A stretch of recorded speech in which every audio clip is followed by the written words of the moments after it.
Good morning. So this is our load today. We're taking one foxtail, and then we got the loader because we're gonna need to transplant a bigger foxtail, which I'm skeptical the loader is gonna be able to make. It's kind of at its limit, I'd say. We'll find out when we get there. But this is the load for today. I'm taking Andy and Ronnie, the super team. We're leaving Machete behind, so we'll see how we do. So I had originally parked here, but room is so tight, and then this house only has one driveway. So unluckily, the homeowner's daughter came in and we had to move.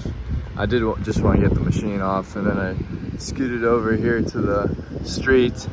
It's a little bit more traffic, but there's no other room because there's construction going on at the house over there. And then we got the loader parked here for now. We're gonna have to unload probably that foxtail to make room for the dead foxtail that we're gonna take and remove. And then we can plant this new foxtail and then start making the transplant for the quad foxtail, which is massive. All right, just talked to the homeowners, incredibly nice customers. We dug the existing tree out. This is it. Obviously it has no head. What we did is pull it up like a regular tree. We wrapped it so that we don't have to deal with the trash on the way, on the truck. And then we're gonna put the new tree in that we already brought over. We're gonna put this aside and then put the new one in. About ready. Foxtail is in, and we're gonna do the check on how straight it looks with the others. It looks pretty darn straight. It's even hard to tell which one's the one we have. So if you follow it with your eye, maybe we can follow where it is in a straight line. Yeah, it's obviously straight. We need to, it is inclined a little bit at the top. You can tell that the fronds are towards the boom of the machine a little bit. So we're gonna have to pull on it, push rather, towards the fence. Oh, a tad, only a bit. Now we're gonna water it, throw some water in it, backfill the dirt, we'll be set.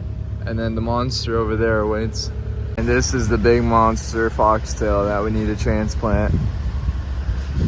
It's about the limit of what the articulating loader can lift, considering the root ball, the weight of the root ball, and the actual trunk and fronds of the tree. So we're gonna need to transplant that. It's gonna go right here where the white spray paint is, around the yellow flag. And we're gonna turn it slightly so the back foxtail stem, small one in the far back, can face this other flag here.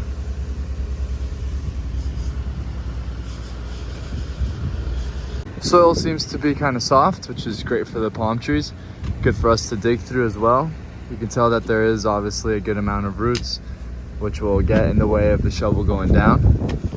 As we make the root ball, we're gonna keep going deeper and deeper, trying to get as much free ball, if you will, for when the loader starts to pick it up, it won't be tied to the ground. The further down we go, the harder it's becoming, especially towards the back over there. There's a big cluster of roots versus over here there's a little bit more dirt, less roots. Back there's a big cluster of roots that we have to cut through.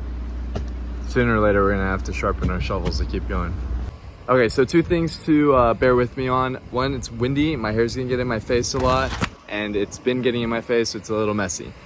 Two, there's construction next door, so there's gonna be a good amount of background noise. But here's the details on the big foxtail. It was definitely hard. The loader could not lift it. It managed to get it out of the ground. So once it was, root ball was finished all around, we managed to loosen it up, but it couldn't lift it on its own. Following that, we brought the Kubota skid steer, which that one alone couldn't lift it either.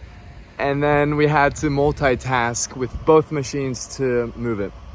Now, I don't like using two machines when moving a palm tree. Whenever we use two machines to move a palm tree, there's a lot of coordination that needs to happen.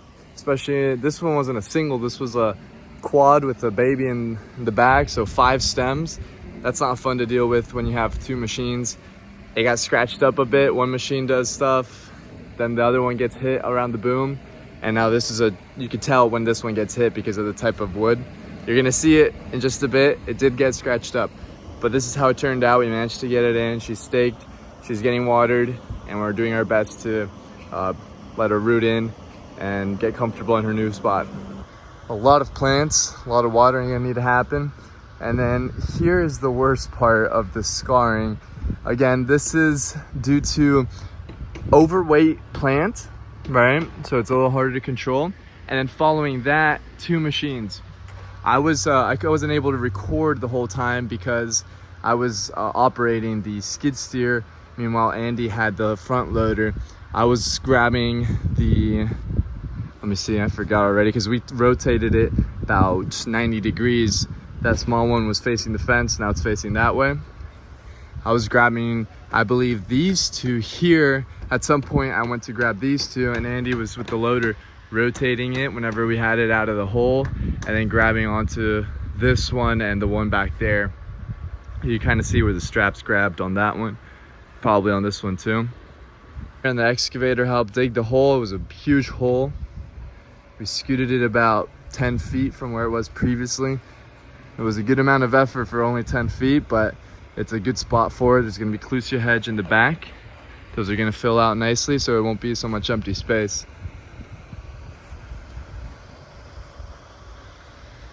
Sucks that I wasn't able to record at some point. If I have a vlogger that's always following us around, that's a different story, but nobody can afford a person just to record. We also set up an automatic timer at the hose bib, so it's gonna turn on twice a day for 15 minutes. I might up that to 3 times because the water drains well here, so we could fill it up and then just let it drain down. Palm tree's gonna like it. No air pockets, so no fungus. All right, she's staked 2 parts. I didn't want to go through because I would need really long wood to get across. So we got 3 on this side holding it back, and then another 3 on the next side. No wind is gonna be able to move it. There has been a lot of wind, so I'd rather be more cautious.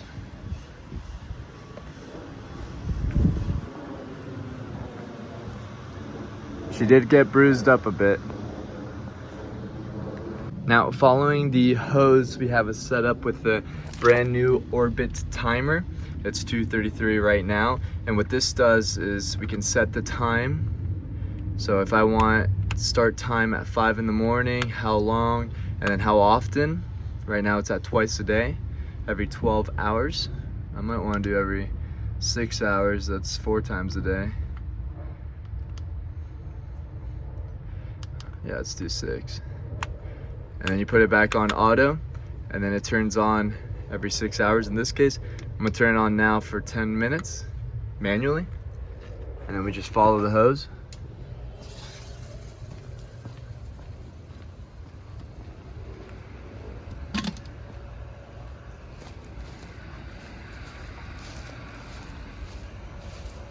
And let it fill up. We left a ring around it just because we want ease of mind. We want the hose to turn on. Let the ring fill up, and then let it drain down. She managed to get through. We did have to use both machines, which is never fun. And it worked out. It's always good to let the ring fill up as much as it can, not to the brim because it might break the ring around it, and then you'll have a huge exit for water. It's better to just let it fill up. If it finds an air pocket underneath, then the weight of the water is going to find it, and then bury it with a whole bunch of sand. You might need to put more sand in. All right, now we have a lovely set of 5, and then following the remaining foxtail singles all the way down.